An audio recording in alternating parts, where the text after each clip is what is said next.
These days, so many podcast hosts just riff through unprepared segments until they get to the next ad break for pills they know nothing about, cheap razors, and whatever else they can get a buck from.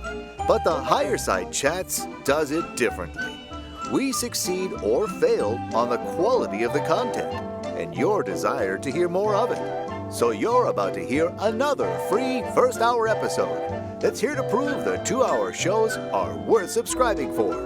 5 shows a month for just $8. Members get a mobile-friendly website, a decade of archives, a dedicated RSS feed for the best podcast apps, and a lot deeper discussion than a single hour can allow for. Sponsor free with more for thee. Get a free 7-day trial of THC Plus at thehighersidechats.com. Enjoy! In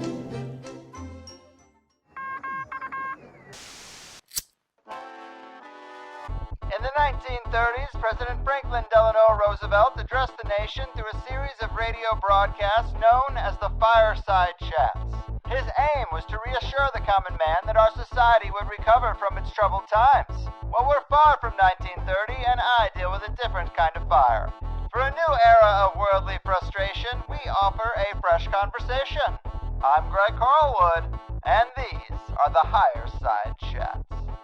Happy days are here again, Higher Side Chatters, doing the thing from sunny San Diego. I'm Greg Carlwood, and the list of products, processes, and policies that have been introduced to society to keep the people ignorant, distracted, sedated, and sickly is so long it's almost never ending.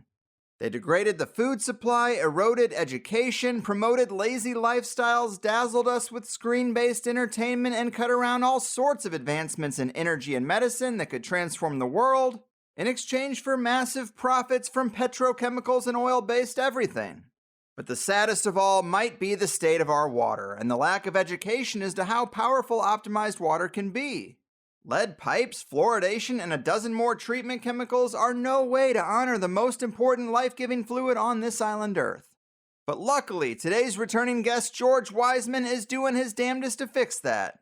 You might remember George being here about 1.5 years ago talking about his research and history as an inventor, working on projects to increase fuel efficiency and creating superior flame torches, as well as his well-known work with Brown's gas and his AquaCure water electrolyzer. And after hearing so many positive testimonials from the audience, as well as getting some follow-up questions, it seemed like it was about time to get him back for round 2. You can find George's products and educational material on his website, eagle-research.com, as well as his companion website, eagle-research.life. I think it's going to be a good time talking to George again, especially after hearing about some of the mind-blowing things he's been up to in the last 18 months, so let's do it. The Brown's gas guru, AquaCure inventor, and hydrogen deficiency destroyer, George, welcome back. Holy smokes, what an introduction. Man, I try to get them psyched up, you know. There's a lot of things trying to get people's attention these days, so you got to grab them, but this is a real pleasure. And it's all the truth. Man, truth is stranger than fiction sometimes, isn't it? Yes. It is. That last interview was certainly one that got a lot of attention around here. There were way more comments and forum posts and just general engagement than usual. Maybe we just make good dance partners, but I guess I would ask, how have things been on your end? You got a pretty decent response from that interview as well, I think, right? Yes. We got 6 months of orders in the week after the interview. Woo! So we were scrambling a little bit. And of course, it didn't take us 6 months to fill those orders. And the people that got them, virtually everybody's been happy. My return rate's less than 1% consistently. So people are getting what they want. And that's a guarantee in that we have the 1-year satisfaction guarantee. So obviously, the people that listen about what the AquaCure could do for their health got what they were expecting. So I'm really happy about that. Mm-hmm. Yes, and I would say before I was just interviewing a guy that I thought had done some intriguing work and had an interesting product, but now I feel way more confident endorsing it and saying there really should be one in every home. The only negative or more neutral feedback I got was from people who said they got lazy with it, like I did, honestly. But several people wrote me to say it fixed condition X, Y, or Z that I'd been dealing with, but then I got lazy and my condition came back. And I understand habits are hard to keep up with, but out of a few dozen reports, I don't think anyone has said anything more negative than that. And of course, you got to use it to get the benefits. So I would consider that pretty huge.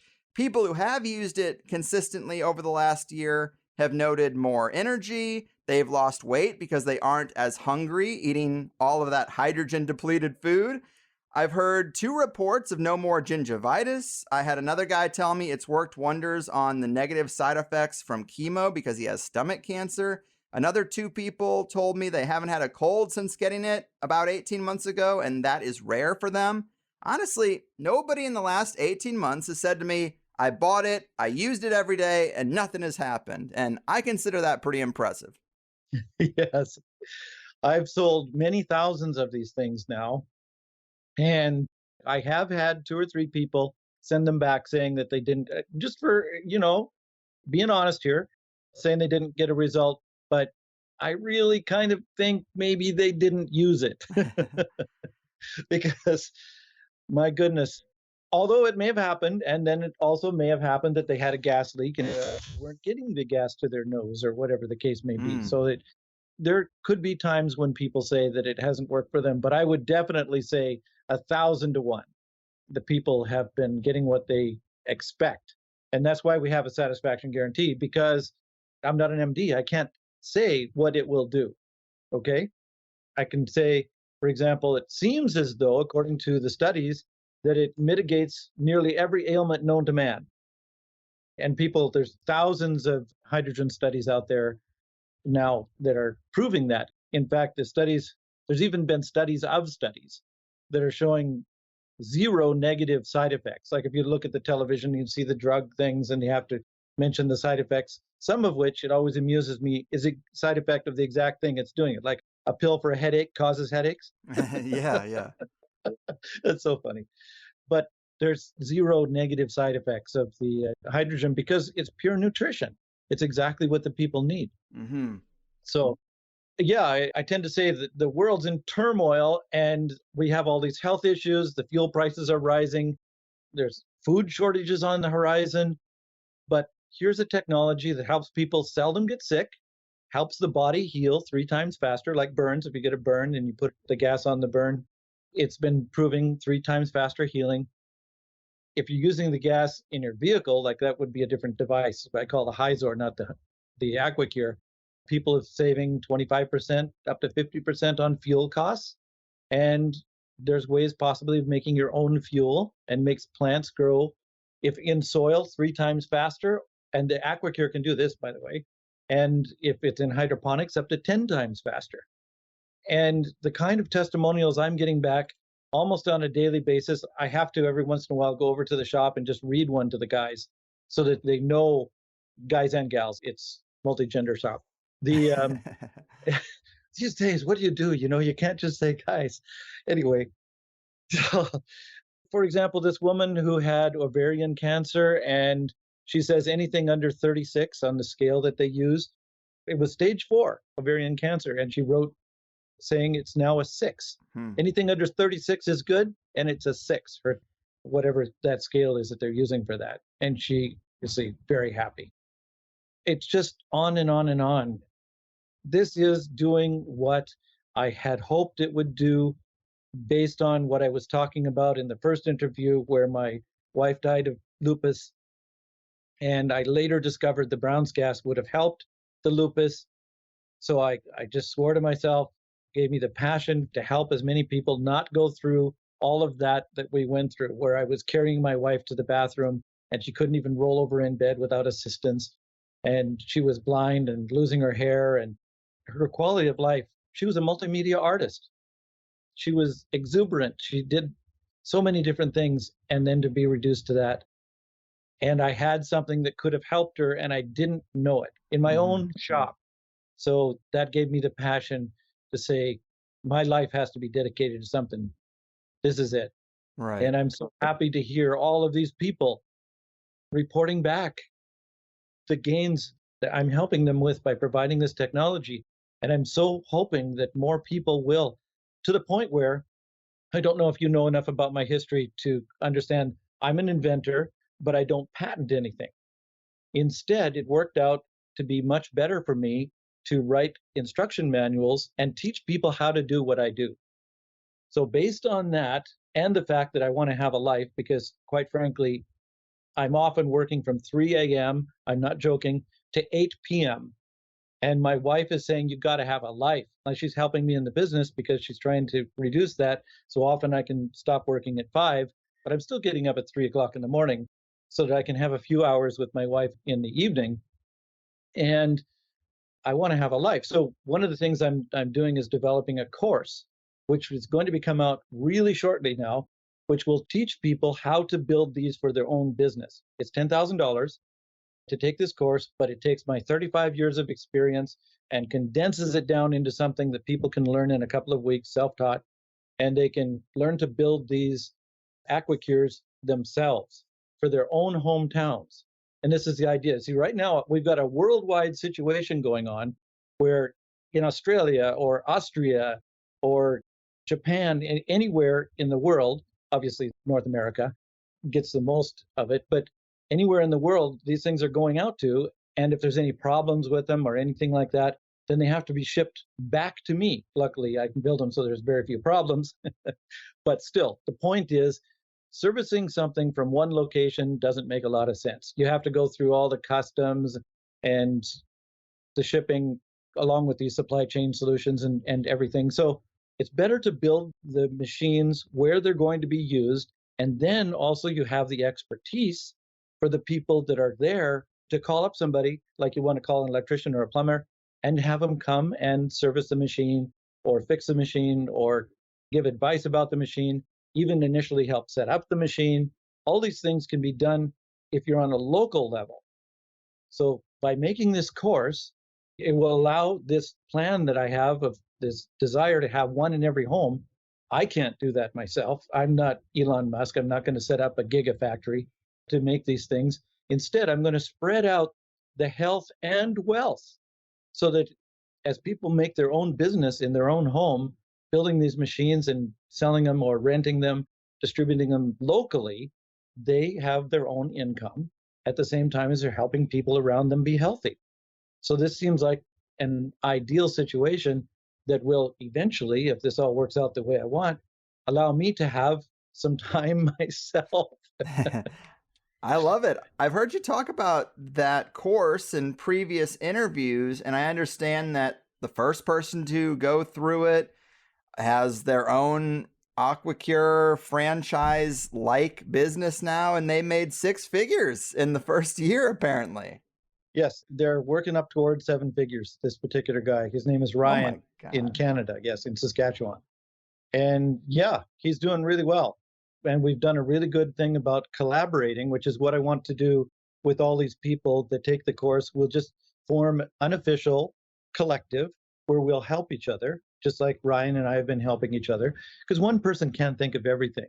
And he's come up with some really nice innovations, and I'm assuming other people will as well. And then those get fed back and fed out to everybody so that everybody gains, everybody who's part of this collective. And theoretically, the idea is we don't compete with each other. we all decide to go with the same pricing and help out. Like if there's, like I say, I have many thousands of machines out there, and I'm going to have a map on my website so that anybody can go to the map and click on it and then see in their area whether there's an AquaCure machine, so they can go and take a look at that. And of course, if we have a manufacturer or distributor in that area, they'll be able to see the icon for that and click on it and go see their local manufacturer or distributor. This is just one of the parts of the plan that we have. But if there is a manufacturer that starts in that area and say there's 20 AquaCures around, they can support those people. They were my sales, but those people can then make a relationship with their local manufacturer. I think it's a good plan. Yeah, I think so too. And there are definitely some new ideas and innovations to talk about. But in our email correspondence, you had said that you have all these ideas and potential applications, but you just need more time, and you think you have a way that the audience could help with that too. Is that kind of this stuff we're talking about now? Exactly this stuff. And here I was talking about time with my wife, which I'm so happy that she wants to spend time with me. That's a good thing. Yes. Because she's an amazing person to be around, my new wife. And people get confused about that because I say my wife died, and that was my previous wife, my late wife. And the Brown's gas actually saved my life. Just a quick little segue. Because when I started inhaling, one of the things that happened was my libido came back big time. Hello. Yeah, that was exactly it. And I tell you, it's impossible, even though I was in grief, it's impossible to want to die or not care about living. You certainly start caring about living when you want to have sex. Yes. That's all I have to say about it. So in any case, I started dating and I met this woman and we got married. And so I have a new wife and a new life. That's the whole point. I do have carryovers from my old life, like this passion to get these AquaCures out there, because that's essentially the mission that's been given to me by God, if you want to know how I see about it. And my late wife gave her life to give me this passion. So this is what I'm doing. But like you said, in our email correspondence, in addition to spending time with my wife, I have some ideas, some projects that I've been wanting to get to for years, and a couple of projects that I don't know what it is about the universe that feeds me this information, that I just get these ideas or things sent to me that I put together. But it looks like I have a way to make a gravity wheel. Now, there's other projects we can talk about as well, but this is kind of my current little passion project that I'm thinking of. Now, imagine a wheel, pretty much of any size, and I can calculate the horsepower per size kind of thing. The math works out. But my first prototype will be about 4 feet in diameter. And I have an engineer working on the drawings and stuff for it now. And the reason I think it will work is because I've built gravity wheels in the past. I've done quite a lot of research on gravity wheels, and there have been gravity wheels that worked, one of which was in the 1600s. I think it was Newton actually went and examined it, and there were other physicists around at the time, and they were in this particular castle, and they put it in this room where it was allowed to turn for a couple of weeks' time while the guys entertained themselves at the castle. It was all locked in there and sealed and verified. And we're talking stone walls and things like that. So it's not like the people were cheating in some way, and came back and it was still running. So historically, there's been gravity wheels that have worked. And I don't understand gravity any more than anyone understands electricity. We just can measure the effects of it. We know that gravity has an acceleration, like if you drop something, it'll accelerate at a certain rate. And as an inventor, an alternative energy inventor, I'm always looking for what you call energy flows or energy hills. Wherever you have a potential energy, then you can theoretically put some sort of machine in between the two potentials to get a gain. Like if you have a water flow like Niagara Falls, which is close to where I live now, Tesla came up with there's been water wheels for, ever. But Tesla came up with the alternating current motor generator. And if you overdrive it, it becomes a generator, induction motor, and put it in the falls. And then because it was alternating current, they could step up in transformers and send that electricity out everywhere. I actually live about a couple 100 feet from the first amusement park. It's gone now, but the cement footings are there, that was lighted with electricity in the world. The first amusement park. It's quite amazing. So in any case, and I'm getting off the subject is this gravity wheel, the last one I built, I thought would work. And then I realized after we built it and tested it, why it wouldn't work. And this new one I have built that doesn't have that flaw. Otherwise, everything else should be the same. And I have a video of the old one on my YouTube channel so people can go and it's called the CCG wheel. So if people go and look at that, they can see the CCG wheel and see why I thought it would work. And then if they look at it, I'll tell you now why it didn't work, is because I had the wheel spinning too fast. Because gravity has, like if you have a weight, let's say a teeter-totter, and you slide the teeter-totter so that it's shorter on one end and longer on the other, then the long end is going to drop down. Now, we won't bother putting a weight on it this time. We'll just say off center, it's going to drop down. Anyone who works with a board in a fulcrum knows this. The problem is that the faster it drops, the less push you have on the lever. And I was spinning it fast enough that the wheel was turning faster than the drop speed of the weights, depending on gravity.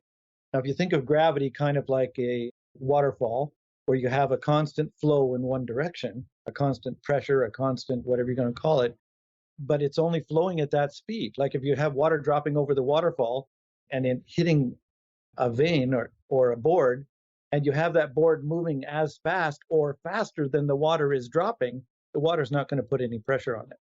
See, so you understand the effect I'm talking about there? So for a gravity wheel to work, to get the maximum torque, it has to turn slowly. And that's what my new gravity wheel design will do, is it'll turn slowly. I also have something called a gravity conveyor, which I haven't built. I was getting all the parts together to build it when my life went sideways back in 2009. And all of those parts are still in storage. And I have another project that I call the Lord's Pump, which isn't mine. It was actually developed by a fellow named Al Throckmorton. And he took one of my electrolyzers, let's call it an AquaCure type electrolyzer that makes Brown's gas, and he was using it in what's called a pistonless pump. I'm not sure if you know what a pistonless pump is. Not really. The term is kind of self-descriptive, and I think I've heard people talk about it, but I don't think I've ever seen one. Okay. I did not know what a pistonless pump was at one point, and I was an automotive mechanic, and I'm thinking, how can you have a pump that is pistonless? Because, of course, your mind gets in a certain way of thinking, and it's hard to imagine anything else. But essentially what happens is you have a cylinder that has two pipes coming out the bottom, one with liquid coming in with a check valve and one with liquid going out with a check valve. So the liquid can only go out that one and only come in the other. So when you have the liquid come in, let's say you put a vacuum in there and it'll suck the liquid in, but in addition to that vacuum, now you put in some combustible mixture, which is maybe a hydrogen oxygen mixture, or like they do in a lot of the pumps they're using in the UK for pumping out canals and stuff, they use a methane oxygen mixture. And then you ignite it with a spark plug, and it goes bang and produces a pressure, which pushes down on the liquid. So the combustion is pushing on the liquid itself, not on a piston. And of course, that liquid can only go out the other pipe. So that's the pistonless pump. As soon as the combustion happens and all that pressure goes away, it actually makes a vacuum, which then sucks in more of the water. And at the same time, you feed a little bit of the combustible gas in through another little hose at the top, and you just continue the cycle. So it turns out that the measurements they were taking on this Lord's pump using the Brown's gas, it was generating 10 times more potential energy of water being driven out that could be used to drive a turbine than the energy it was taking to make the Brown's gas in the electrolysis process. So that's another one of the technologies that I'd really like to experiment with. Wow. So many ideas and so little time, as you say, but it is kind of mind-boggling when you start talking to people in the alternative science space, because our natural environment has these systems that kind of have energy going one way, like the tides or gravity or the Earth's negative charge. There are forces that are always kind of there that we could play off against in interesting ways, like we talked about electrogravitic crafts last time. And the principle there is that, well, the Earth has a negative charge, create a rotation and some kind of device that also has a negative charge, and then electromagnetism, well, they repel each other. And that's how that could work. And we could use tidal energy similarly, geothermal energy. Like, these forces are always there pushing out in one way, and you just make a counterforce in some cases, but yet none of that stuff ever reaches the mainstream. And I wanted to back up a little bit, because there's some things I wanted to make sure we got in this first hour. I can't believe it's already almost half over, but the feedback I got probably more than any is that people have been sending me a lot of data on hydrogen and health. And that's something we should talk about, because I've heard you say there are over 1,200 studies now on hydrogen supplementation and health. There are people like Dr. Mercola, a very famous guy. He sells hydrogen tablets that you put into water and then drink the water really quickly. There's a little of that out there. But you've said that some of these studies might have been studies on brown gas without them even knowing it, and that brown gas has about a 30% greater therapeutic benefit than hydrogen alone. So because of this close association and some of the confusion around how it's different, why don't you talk to us a little bit about brown's gas versus hydrogen supplementation alone? Because this has come back to me quite a bit this past year. That is a really good question. It's good that people are asking. It means they're becoming informed. Wow. Okay. Let's start with what brown's gas is really quickly. The first episode will give people more of an in-depth, and they can refer back to that. It would be great if they did. Brown's gas differs from hydrogen, H2, or what they call molecular hydrogen, in that brown's gas is made, the electrolyzers that make brown's gas don't separate the gases.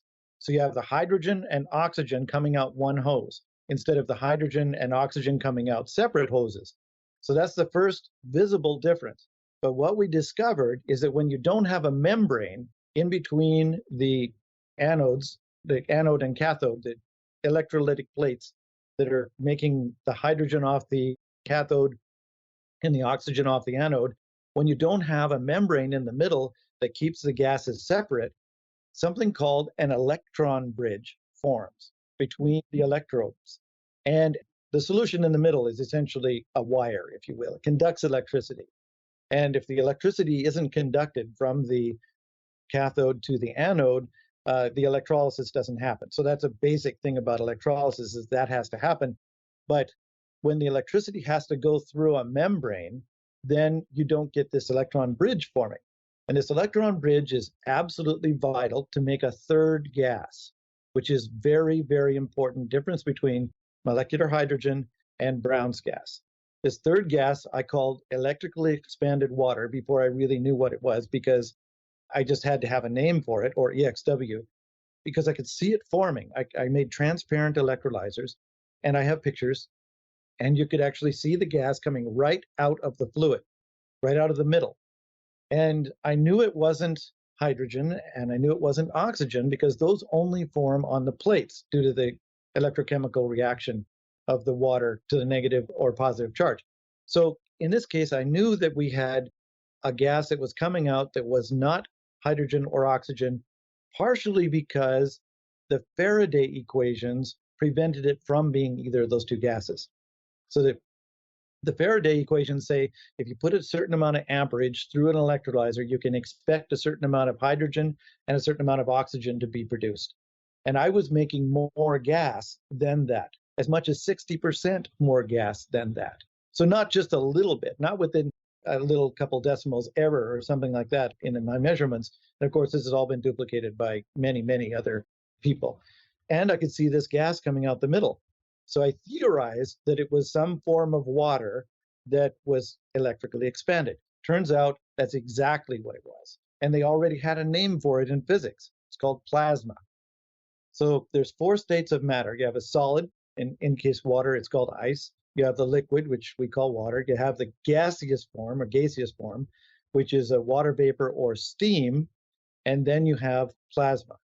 Now, each of these forms of matter require an additional amount of energy to be input. So when you have ice and you add energy like heat, it turns into water. You continue adding heat, it turns into steam. But if you add electrons, it turns into plasma. So we had an electrically charged or negatively charged gaseous form of water, which was not water vapor or steam. If you cool it, it does not condense. In other words, the energy that you added to it wasn't heat, it was essentially electricity, these electrons. Now, it turns out that these electrons are bioavailable. So when you inhale the gas like I'm doing right now, or you put it through water, these electrons get distributed into the air, water, and it goes into your body, and your body uses them. And you can do things with them that you couldn't do with straight hydrogen. So Brown's gas contains hydrogen and does everything that hydrogen can do. All the studies that have to do with hydrogen, Brown's gas does as well or better. And the reason it does better has to do with this third gas, the electrically expanded water, or this plasma form of water, and it's feeding electrons in. Now, think of hydrogen as a brick. You have a pile of bricks out in the woods. You wouldn't expect that pile of bricks, you come back in 10 years, and it would turn into a brick house. Because of entropy, it goes the other way. If you have a brick house, it can turn into a pile of bricks, but you're never going to have a pile of bricks turn into a brick house unless two things happen. Number one is energy. It takes energy. And number two, directed intelligence. So you have to direct that energy. Somebody has to pick up the brick, go over, mix some mortar, put it down, and build the house. Your body knows how to do that. Your body is intelligent in ways that we haven't even figured out yet. So it knows how to heal itself. But to heal itself, it needs the bricks and the energy. So when you put in the Brown's gas, it gives you not only the hydrogen, which is the building block of life, because our bodies are 62% hydrogen by volume. So it's our major macronutrient. So if you put in the hydrogen, you've got your material, but you also have to have the energy. And people who are ill or have been hydrogen deficient for a long time, because hydrogen is one of the ways that the body makes energy, they've either used up their energy reserves and or their energy generation systems have become compromised. So one of the things that ill bodies don't have is enough energy. So when you go to heal with hydrogen, you're giving the body the nutrition it needs, the bricks, but it has to depend on getting energy from somewhere. That when you do with the Brown's gas, you get the bricks and the energy at the same time. Now, the electrons can be used directly to stop things like oxidative cascade. What happens is some molecules in your body, let's go with a macro one and call it a cell, has not enough electrons. So it will grab electrons from something else. And now that something else is electron deficient. And this is oxidation. When you're grabbing electrons like that, it's called oxidizing. So you have this oxidative cascade that if the electrons come along, you're inhaling Brown's gas, for example, and the blood is now distributing these electrons to everyone who needs it, the oxidative cascade stops in its tracks. And what happens with that is that's one of the reasons it stops inflammation. Stopping inflammation stops pain. So people, when they're inhaling or they're putting the Brown's gas on their skin, most people are noticing that their pain disappears. And I can tell you, as a 60-plus-year-old man who had pain and was living with it, not as much as some people, it is a blessing to be pain-free. Just that is so beautiful. It's to be able to go and walk around and not have to be in pain all the time, to enjoy life, just that. And then you look at this latest pandemic. One of the things that they were accusing the virus of was that it was a lung respiratory virus. And that turns out to not be so. Now, a lot of doctors still think it is because that's the mantra that's out there, the narrative and kind of thing. Turns out it was a blood virus. And what it was doing is knocking the iron or heme or ferritin, whatever you wanted to call it, out of the red blood cells. And anybody who understands how oxygen gets around in the body, they know that the red blood cells, because it contains iron, gloms onto the oxygen in the lungs and then carries it around and distributes the oxygen in the body. So if the blood is circulating but not picking up any oxygen, then the blood oxygen level goes down. And these people, they were getting blood oxygen levels in like 70, and they were thinking they had to go on ventilators. Well, it turns out if you put somebody on a ventilator and the blood can't grab the oxygen, it doesn't matter how much oxygen you try to put in the lungs, you're still going to have low oxygen levels. And 8 or 9 people out of 10 put on ventilators were dying because of this misdiagnosis, this misunderstanding. Well, it turns out Brown's gas, they don't call it Brown's gas over in Asia, but in Asia, in China, for example, The Brown's gas was the #1 treatment for this virus because it worked. People who were put on the Brown's gas instead of a ventilator, in about 5 minutes, they started to breathe easier. And within 3 days, they're walking out of the hospital. So this is a fantastic use for this particular machine. And the reason it works has to do with these electrons I was just talking about, this electrically expanded water. So it wasn't the hydrogen. If you give them pure hydrogen, it doesn't do the same thing as you do when it's getting the Brown's gas. What happens is the red blood cells pick up this charge, these extra electrons, and that is enough to grab the oxygen. One of the reasons the iron is in there is because it could have this charge, that the red blood cells could have this charge, and it grabs the oxygen, and then the oxygen level in the blood comes up, and away you go. The people could breathe, and the body could heal. It has a chance once it was getting its oxygen. So these are reasons why, examples of why the Brown's gas is better than the pure hydrogen. Now, that said, everyone in the world is hydrogen deficient, and there's many reasons for that. One of them being antibiotics. And I can go into that a little bit if you want to, but I'll save that for a little later if necessary. But people aren't getting the hydrogen they need from their food. Because you can't inhale hydrogen, you have to get it from your food. And because our digestive systems have become compromised, we're not getting the hydrogen we need from our food. So most people are hydrogen deficient. And because of that, there's a lot of illness out there that doesn't need to be. Like if you're hydrogen deficient, first thing your body tries to do is maintain life. Just a quick side example, if you're out in the cold and you're getting hypothermia, the first thing the body does is shut off blood flow to the extremities to preserve core temperature. Well, to preserve your core hydrogen, the body starts shutting off systems that use hydrogen but aren't immediately life-threatening. Like shutting off blood flow to the limbs is not immediately life-threatening. So the first thing that goes is gets shut off is your regeneration systems, the stem cells, all of that. So if you get a cut, your body will patch it with a scar tissue instead of healing it.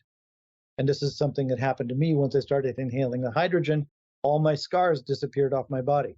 My body, once it got enough hydrogen, was to go back and take away the patches and actually heal the skin. The next thing it starts shutting off is the immune systems. So people get sick from a lot of different things, but that isn't necessarily immediately life-threatening, although a lot of people will die from that. And then if you still don't have enough hydrogen, your organs start to fail, like my late wife, and then you die.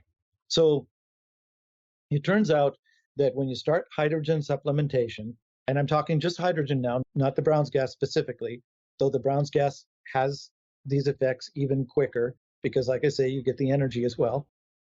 So hydrogen out there, I have a place on my website where I compare the various ways of getting hydrogen into your body. And there's 9 different ways that I've discovered, the tablets being one of them. Now there's issues and considerations with each way of doing it. So I say, what's the best way to get hydrogen into your body? And I made up a little essay and I put it up on my website so that people you could probably find it even if you just Google what's the best way to get hydrogen in my body or your body or something like that. Anyway, if you go to my website, you'll be able to find it in my frequently asked questions. So getting back to this, the tablets were one. There's other types of electrolysis. There's what they call the ionizers. Oh, this is a nice story. and a way a narrative was made that was incorrect, but is known by everybody. People believe that high pH water is healthful. And I'm not saying it's not. I'm saying it isn't as healthful as they thought it was or why it was.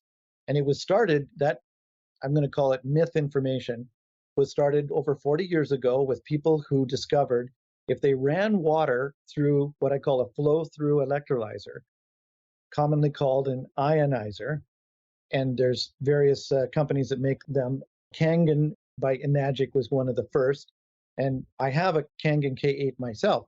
It was a $5,000 machine, so I got the best I could to do my experiments with, so I can give you some authority on what's going on here. But I didn't do the experiments that I'm going to talk about right now.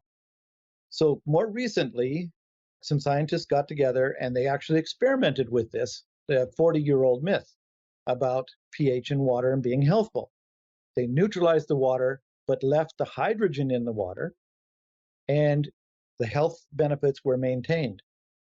they took the hydrogen out of the water but left the high pH, and the health benefits disappeared. It turns out that as you are having the water flow through this electrolyzer, so you hook it up to your tap or a water source, and it flows through and then splits the water into two streams. One is high pH and one is low pH. And the high pH happens to be coming off or past what we call the cathode or negatively charged plate in the electrolyzer. And it was adding hydrogen to the water. So people were measuring the high pH and assuming that that's where the health benefits were coming from, but it was actually coming from the hydrogen that was in the water, not the pH. It had nothing to do with the pH. And the low pH would go off and be used for cleaning or whatever kinds of things. They're useful machines, these ionizers, but they don't allow you to do something like inhale the gas.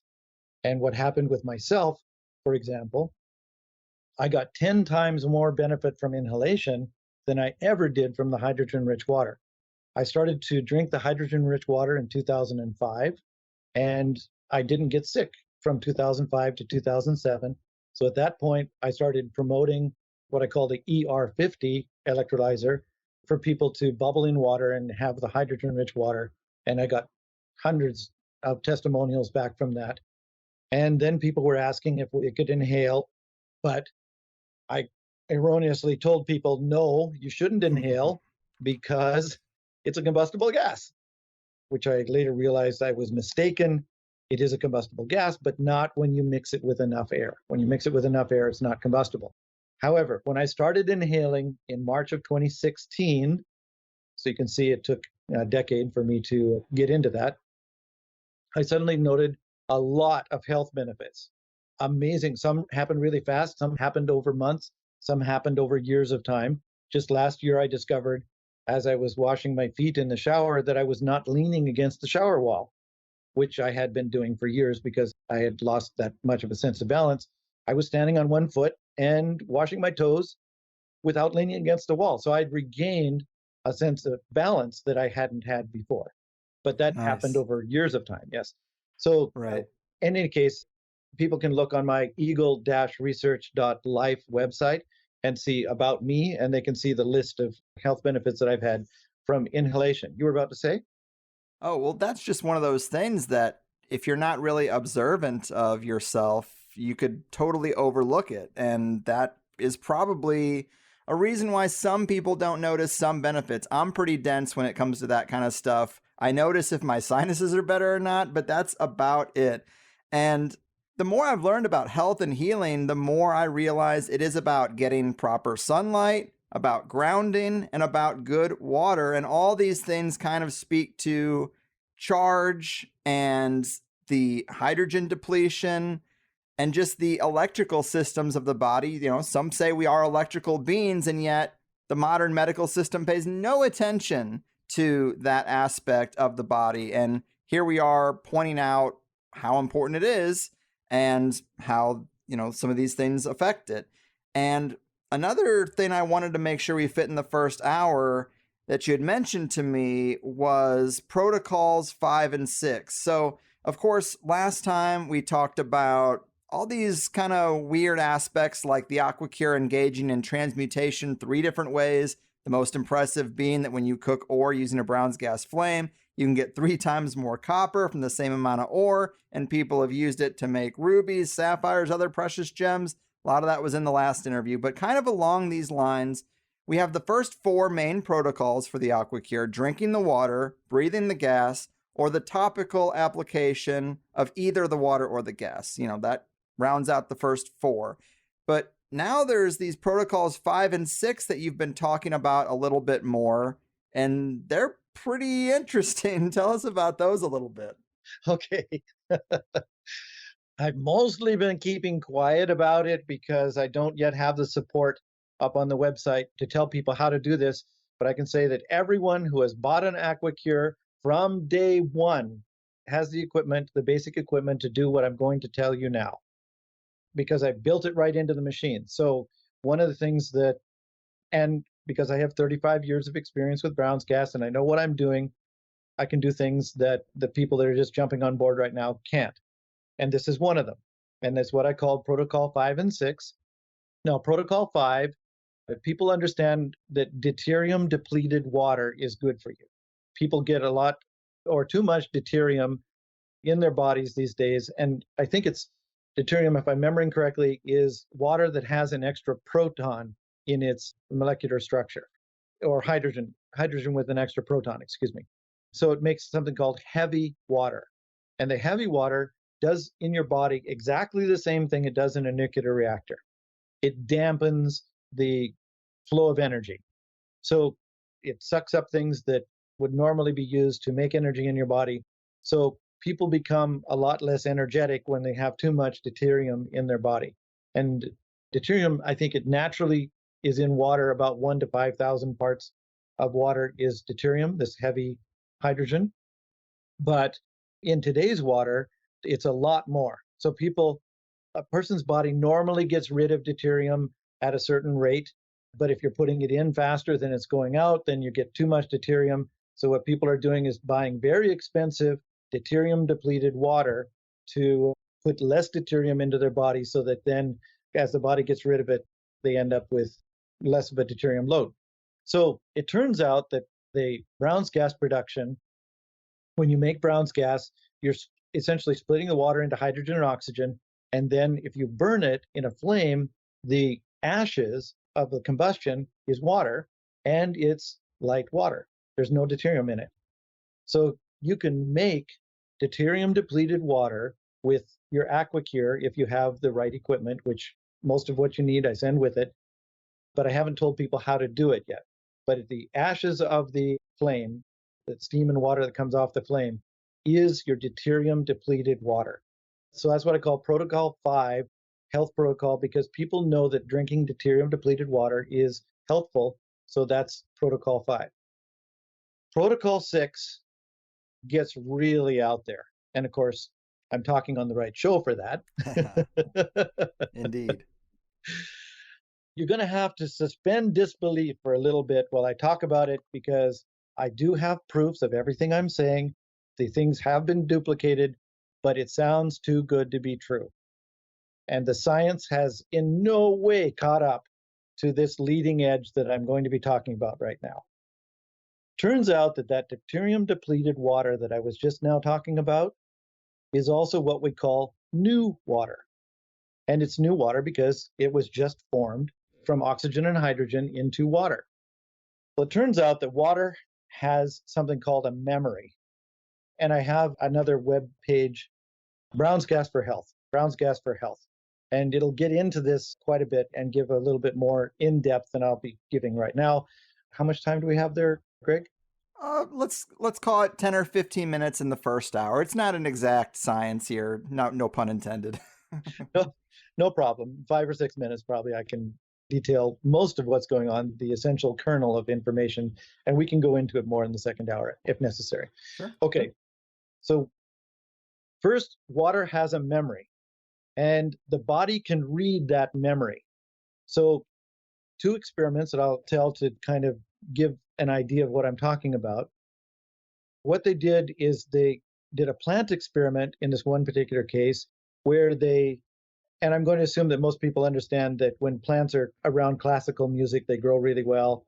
And if they're around hard rock music, they kind of are scraggly, they don't grow as well. Okay. So what they did was they took the same idea, but they made water associated with classical music. And then in an entirely different location, they fed this water to the plants. And those plants did exactly as well as if the classical music was playing in their environment.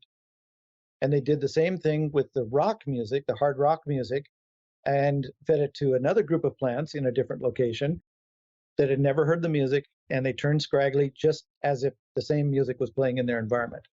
So the plants could read that information that was impressed upon that water. Okay.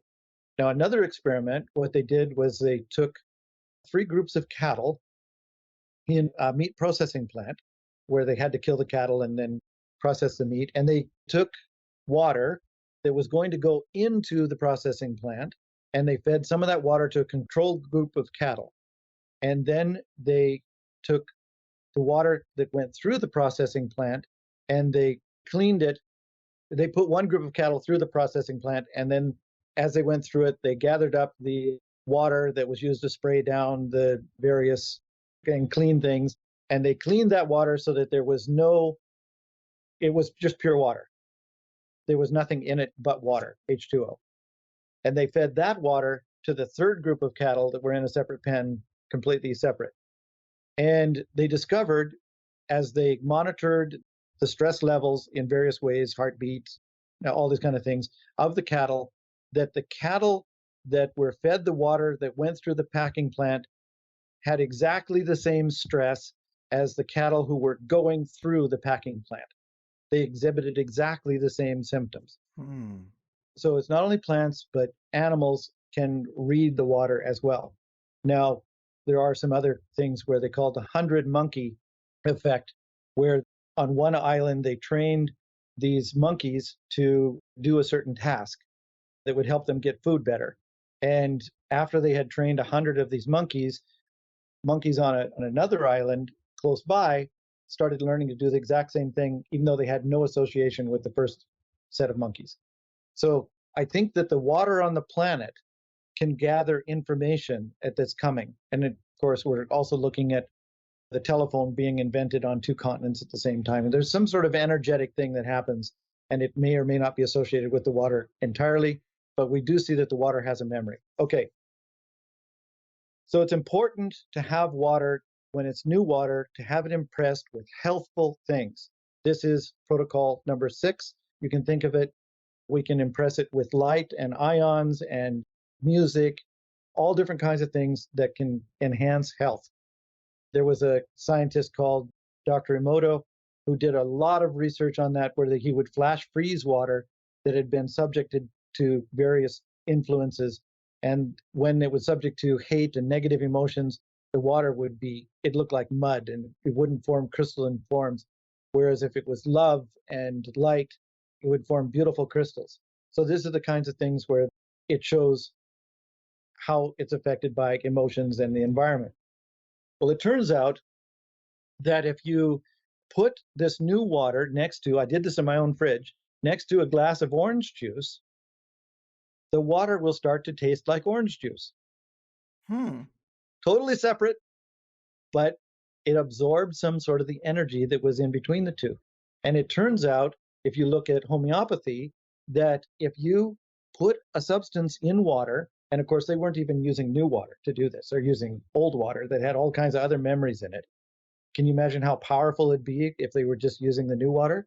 So if you put the new water next to, or some substance in it, and then did the homeopathic things again and again and again until there's no possibility that any of that substance really remains in the water, it still has the same effect as a medicine as the original concoction, the original tincture. So this is the importance as far as homeopathy goes. And then we get into transmutation.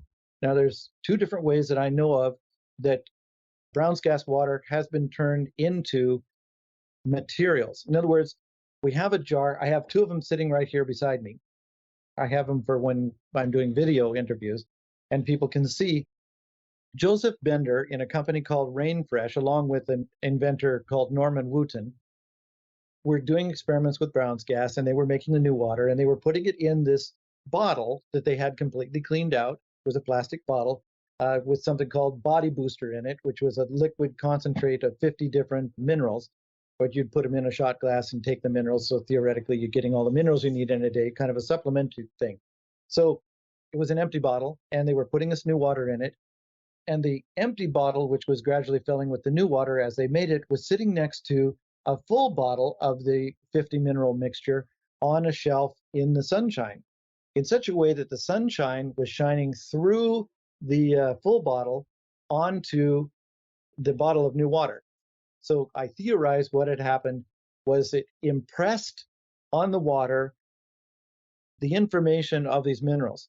And it's really important about that because this new water then started to form sediment.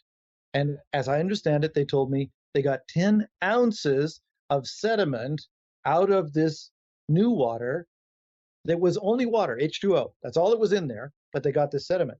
And they analyzed that sediment and found every single one of those 50 minerals that was in that original bottle that was sitting next to it. So you could actually, transmutation was happening with that, which dovetails into something where I was talking about before, where creeks seem to form gold.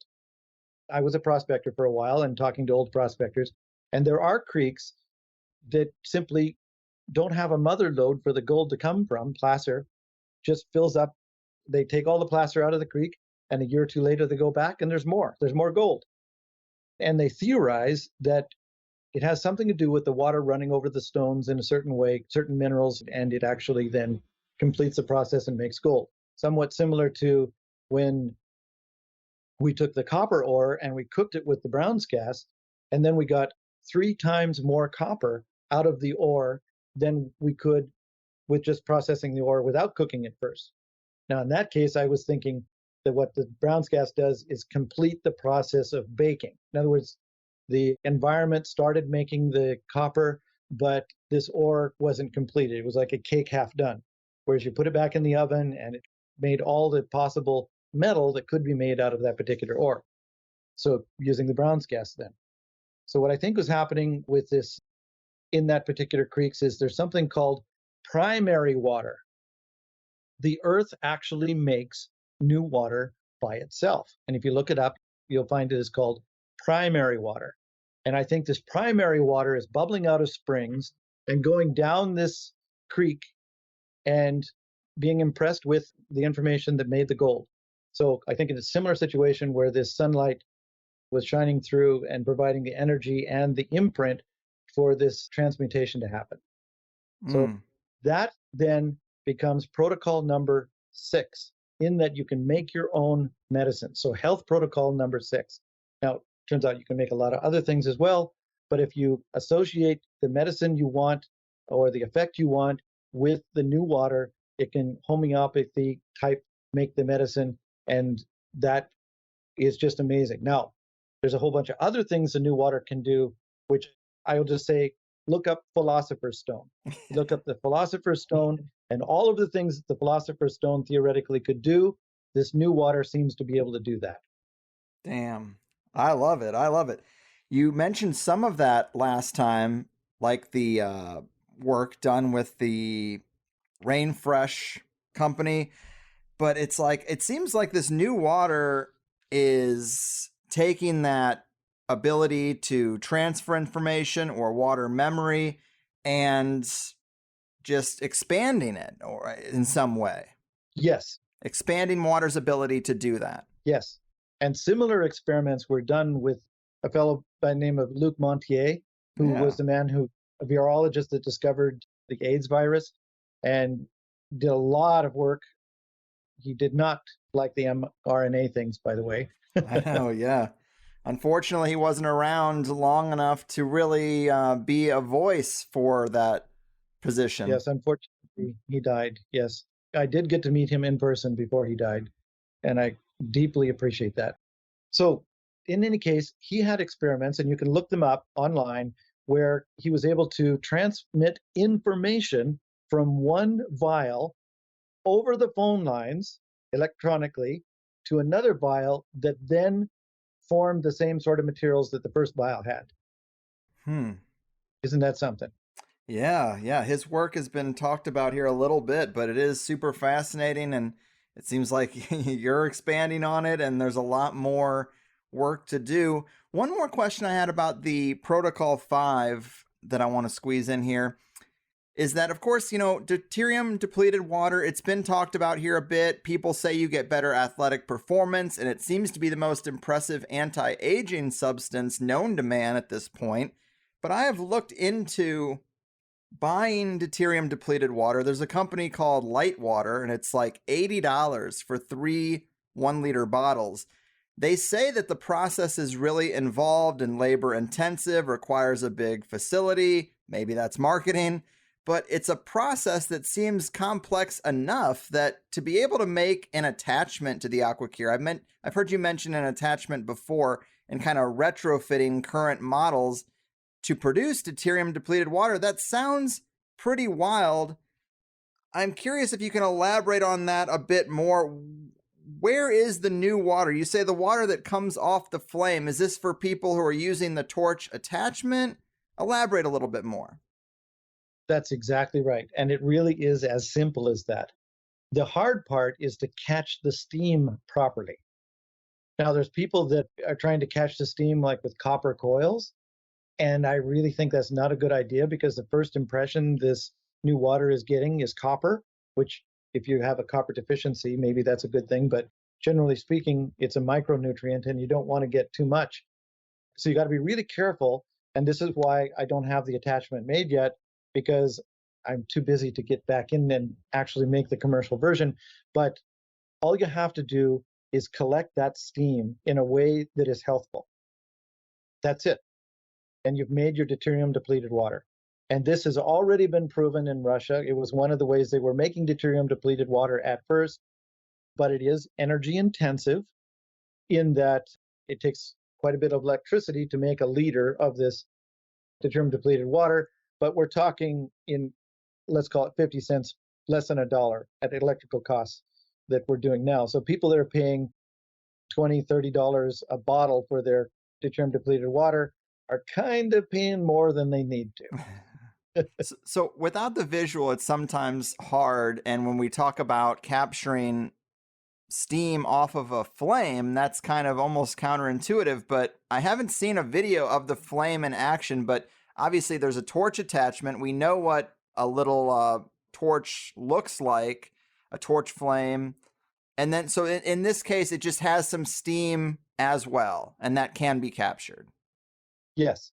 I haven't done it lately, but I'm sure that if people go with Brown's gas microtorch, if they research something like that, they will see a lot of these little microtorches with their little flames. And they really are. A microtorch flame is very small. Like even in the dark, you could barely see it an inch long. It might have just a little pin of white dot at the end of the torch flame. It's going to be very small. And so obviously it's not making very much steam. If you want to see a larger torch making quite a bit of gas, and so you can really see the flame better, you can go to watertorch.com. Okay, all one word, watertorch.com.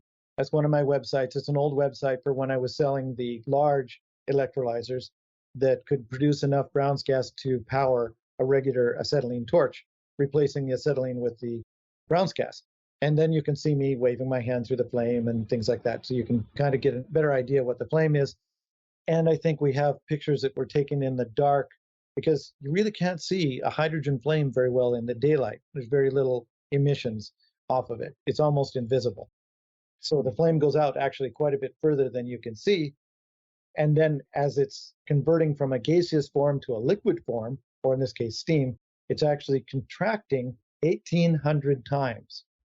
And as it contracts, it forms a vacuum. So as the flame comes out of the tip, as long as the flame is going fast enough that it doesn't go back into the tip, that's another, I won't segue there. What'll happen is you're forming that steam, but because it's going from a gaseous form to the liquid form, you're actually making a tunnel in the air because it's making a tube of a vacuum, if you will.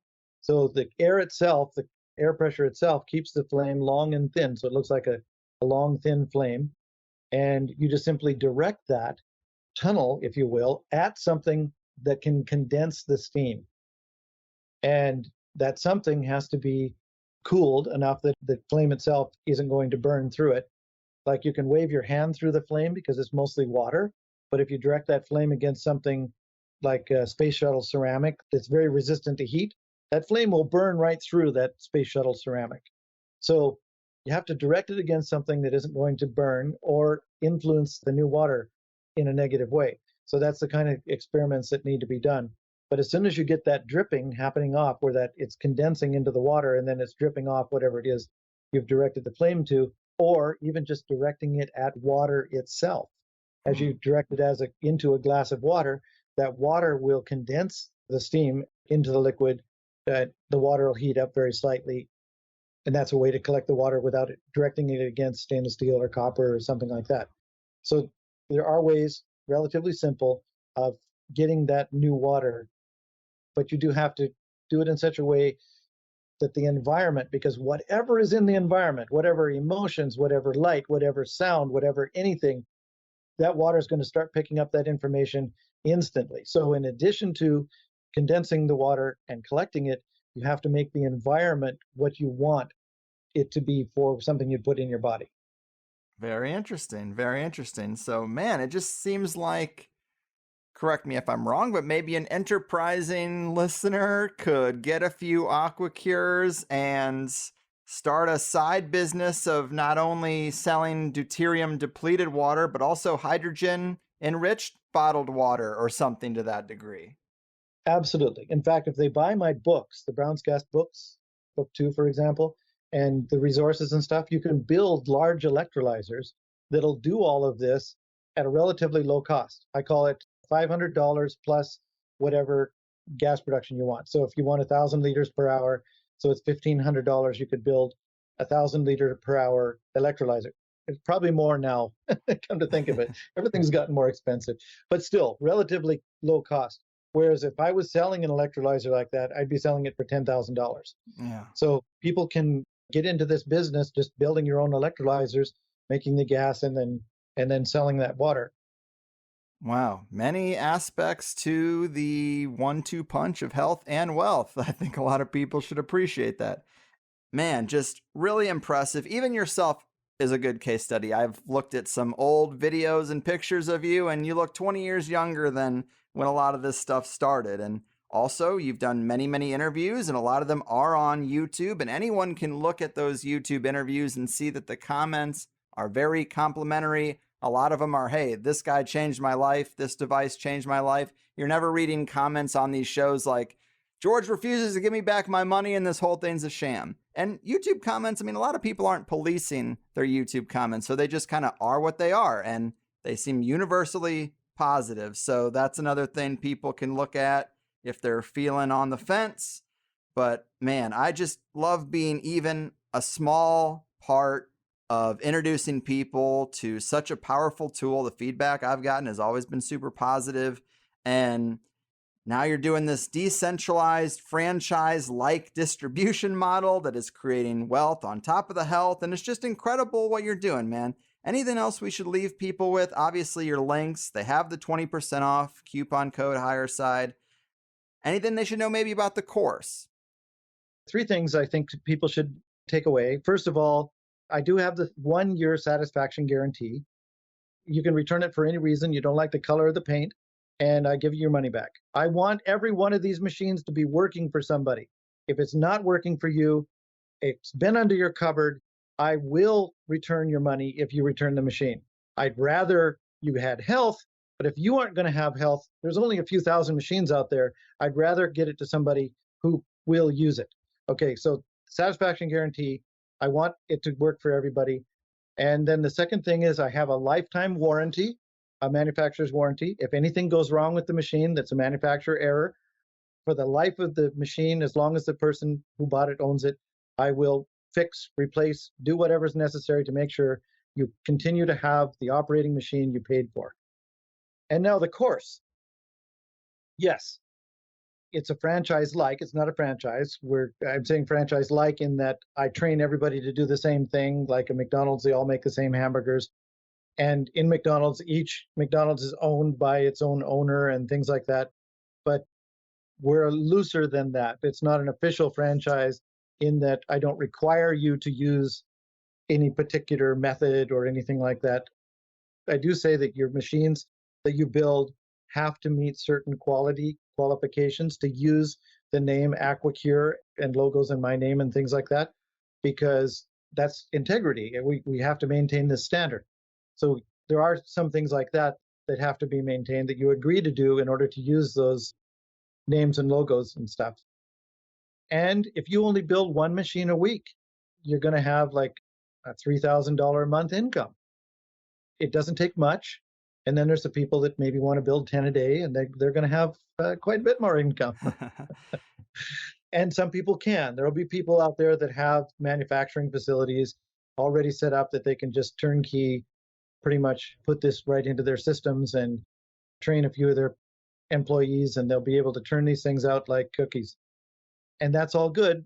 except that they have to sell them as well, because this is your own business. I'm not selling your machines. You're not making them for me. You're making them for yourself, and you're selling and distributing in your local area for yourself. You can do it online as well. There's nothing stopping you from selling anywhere in the world if you want. And I couldn't police that kind of thing anyway, so we don't bother. There's no sense making a law or a rule that you can't enforce. But there's already going to be people like myself who are online, who will pretty much be getting most of the online sales. Although I do recommend that even if you're selling in your local area, that you get yourself set up with a website. And one of the features that we're trying to do with this organization, what I call a collective instead of a franchise, is to make little cookie cutter websites that you can rent. Like, I don't know, it'll be maybe $10 a month or something. And it'll just be a simple little website that you can have that'll give all the information to somebody. You can give out the web address or URL, and you can have a little website without having to put a lot of work into it. So that's one of the things my web developer is working on. So yes, it's a good little system. We've got a lot of things going for it. We should be able to get a start on it, kind of a soft start, in the next month or so. And all you have to do is just send me an email using the contact us on the website, eagle-research.life or eagle-research.com, and ask for the course frequently asked question thing. Just give me some more information about the course, the manufacturing course. I'll send you the information to get signed in. And then as soon as we get this paperwork that we're working on right now finished, we'll get you started. And it's as simple as that. Beautiful. I love it. So many great things in the works, and good luck on the gravity wheel and the Lord's pump as well. I would love to see that stuff come to fruition. And I'm certainly getting my AquaCure back out. I'm motivated. I just had to ask you those maintenance questions, and I think I'm good to go. But you are the man. I am lucky to have gotten to know you. Thanks for taking the time once again. Keep up the great work and take care. It's been a pleasure, Greg. I really appreciate being on your show. You really helped me help a lot of people. I'm very grateful. Me too. Sweet Jesus, Higher Side Chatters, the long-awaited return of the great George Wiseman. How about it? I do love me some George. The last interview we had was one of my most played shows of the year, which is great. Every podcaster likes to try to recreate that lightning in a bottle. But in that first 2 hours of the first show, we covered so much about his background and the AquaCure, I didn't see how or why we'd need another 2 hours about it. And then he added several things to the stack. This course, this collective, as he calls it, this new semi-franchising business model. I mean, the fact that if you believe in it, you can actually start getting more machines out to people and have a lucrative career. It's crazy. So I really liked that new angle, plus the new /deuterium depleted water layers. It worked. We waited like 18, 19 months, but there were enough updates to make it worth doing again. Plus the Lord's pump stuff, who knows where that's going to go. The volume of feedback I got last time was really high too, way more than most episodes. And clearly, based off the way this one started, it seems like a lot of people were inspired to buy an AquaCure. And even now, without people knowing this was coming, I think the most recent thing on the Reddit page is people asking each other for AquaCure reviews. The top commenter even says, I got one and I liked it a lot. My health has been improving over the last few years and has continued improving in the last year since I got the machine. I also started taking vitamins and am doing other healthy things, meditating more, etc. I don't have a dire condition. It's pretty much just bad allergies. I hear you, man. So for me, it's a gradual improvement, not like a sudden cure of anything. Wiseman's machine is really well built. It has great control and safety features. It's easy to set up, use, and clean. It's not loud or messy. The cost is worth it for a high-quality product that's improving your water and air. He has essentially taken a standard Chinese medicine. These devices are frequently used in China, and added a lot of safety features and functional improvements, which I believe are worth it. I don't really invest much in spiritual healing tools, supplements, crystals, etc. I decided to get this because we consume so much water and are, of course, 70% water ourselves. So improving my water felt like the most effective thing to do. Also, there are many medical studies showing measurable effects from Brown's gas and the components of it. Though I haven't had a miracle healing, I do feel like it's part of my healthy lifestyle and makes my water better, and my body is happy to drink it, so I continue to use the AquaCure every day, and I'm very happy with my purchase. Lengthy, but I've got all kinds of messages like that. Another commenter below, just in that Reddit thread, said the AC50 is my baby. Truly my favorite thing I've ever bought. So that's just all organic conversation, and that's the kind of stuff I would look for if I'm trying to vet this thing and don't have the benefit of getting a bunch of listener feedback like I do. But I did say I'd never heard bad feedback in this interview, and that was true when I recorded it, but a couple people did respond to my request for an update after the fact, and they said that they didn't feel an effect or dropped off on its use, though nobody used any word close to scam, and everyone showed appreciation for George and his invention. But in the interest of being honest, as George said, it's not 100%, nothing really is, but it's pretty close. I know personally I need to drink more water in general, so just getting it out to build that routine would be a good thing for me.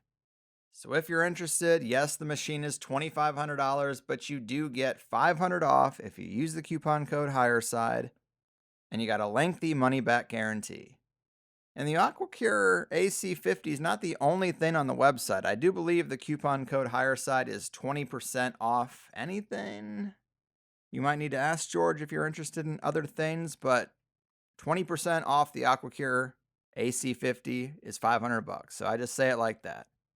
And it seems like one of the best things you can have to make or just keep yourself healthy. There is no one-size-fits-all miracle cure, but if hydrogen is one of those key building blocks of life and we're all depleted in it, then as he said, 99% of people who put it together and use it every day are going to notice a benefit.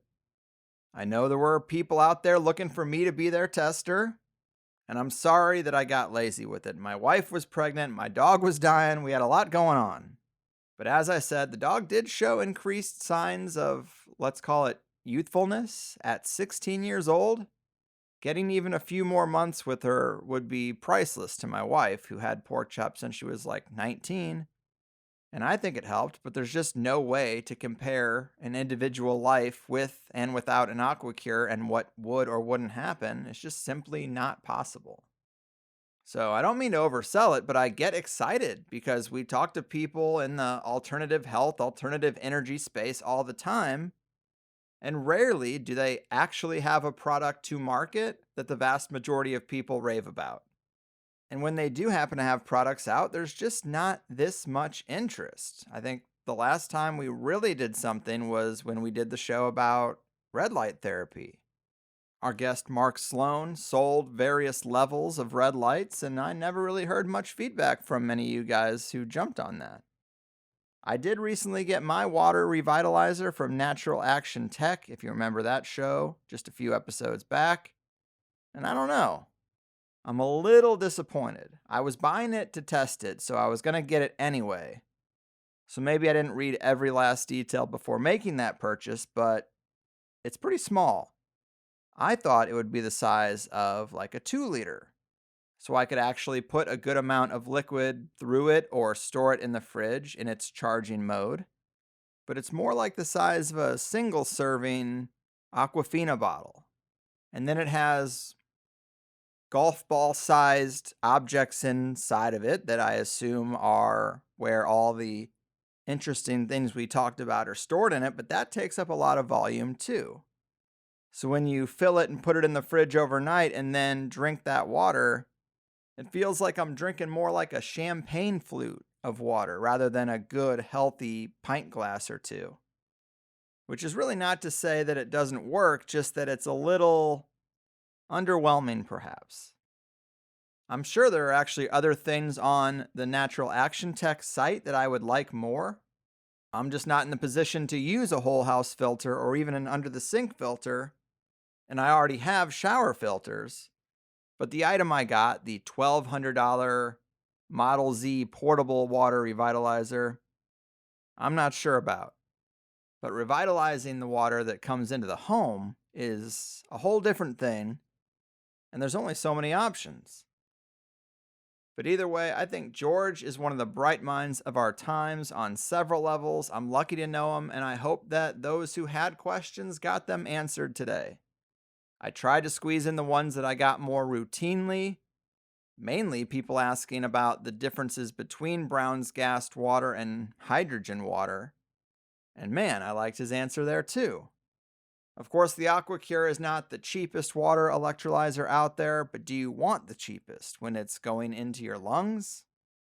Also, I know these water shows aren't for everyone. It is a thread that was started, I think, with Engineer, and I just kept pulling. I hope Engineer is doing well. I've always wanted to complete the set of element-themed episodes we were doing, but during the Trump years, he really wanted to focus on fascism, and I said, okay. And we did that one episode with me thinking that we could get back to the elements, and it just never happened. If you're out there, man, we only have the fire episode left. Let's give the people what they want.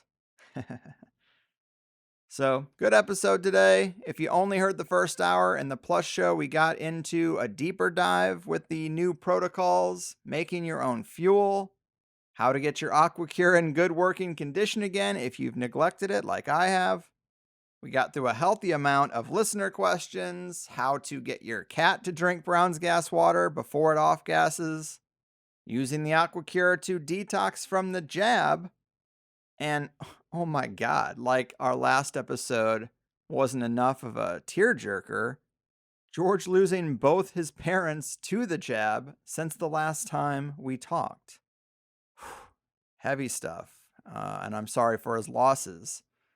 We also talked about Brown's gas and EMF, getting good measurable data to verify effects of this stuff, and we talked a little bit about the self-reliance section on George's site. All good stuff. Just click the top link in the show notes right in any podcast app if you want to get started on the 7-day free trial of THC Plus, or follow the prompts at thehighersidechats.com. In higher side news, I am a bit behind on the month, but everything is in the pipeline. John Bush and in particular Howdy Mikoski seem to be really well received as well, and I'm glad to hear that. I think there's still some room at the Gramerica event I've been mentioning in February. I think the house might be full, but there's some camping spots on the property, I believe. If you're interested, contact atthecabin.com for more info or just talk to Darren or Graham. I'm already booking shows for February, and I don't think I put that on my calendar, so I gotta do that. And speaking of calendars, let's go to the meetup calendar at highersidemeetups.com and see what we got.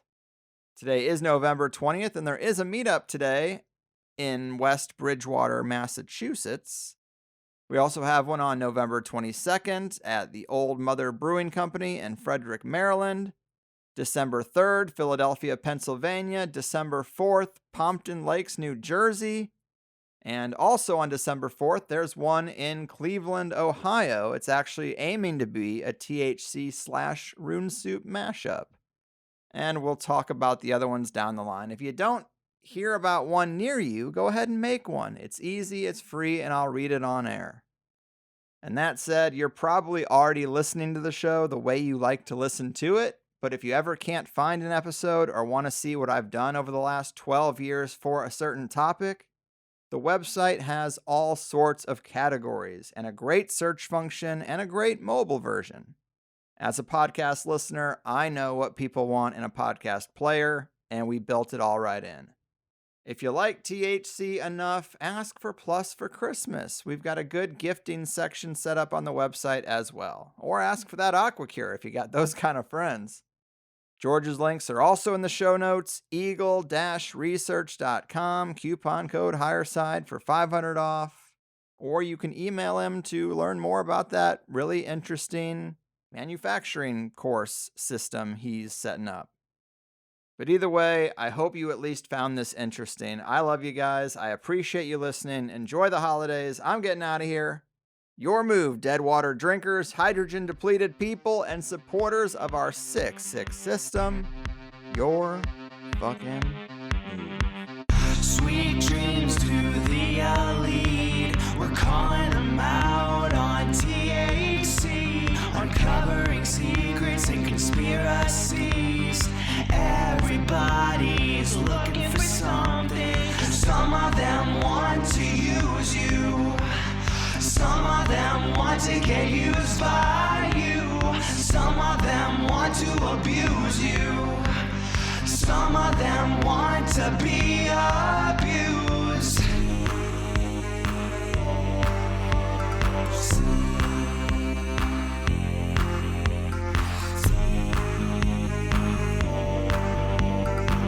Sweet themes on THC. Who the hell could disagree? We know the rabbit hole goes deep. Everybody's digging for something. Some of them want to use you. Some of them want to get used by you. Some of them want to abuse you. Some of them want to be abused.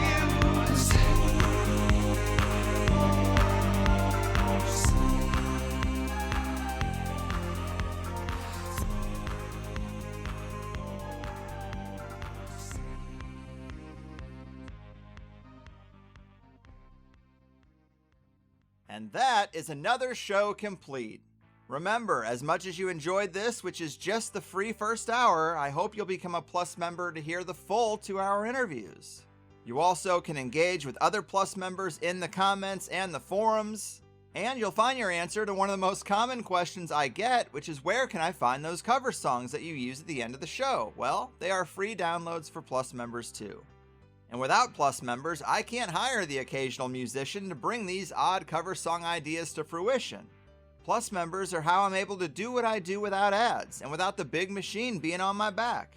We can fit so much more into a 2-hour interview, and I do my best to make it worth your time and money.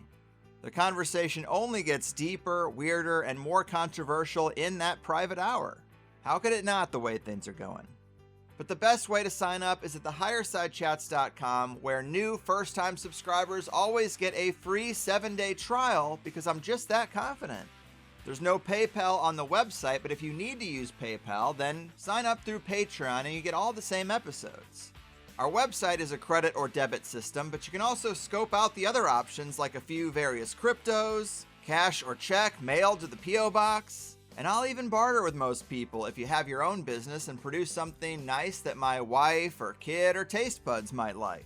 But the architects of consensus reality have made it clear that these themes and topics aren't really welcome on the main stage. And so this is how we secure a little counterculture corner for ourselves, and I hope you'll join Plus because that is the only way it works. Besides, you can cancel anytime right on your profile page. The most common concern I hear is people just being unsure if THC Plus will work with their podcast app, and the answer is probably yes. But if not, we have several high-level app recommendations for whatever phone you use, and the website is made for mobile too. We're trained to tip a waitress for bringing us a sandwich, but that tip doesn't give you access to a second sandwich. Really, I'm not asking for any more than that, and I think I offer a better service. Come get your second serving of tasty conspiracy goodness in exchange for that small token of your appreciation. Beyond that, let it also be known that we have grown and survived as long as we have by word of mouth. I don't care so much about social media likes or follows, but tell the right people about THC.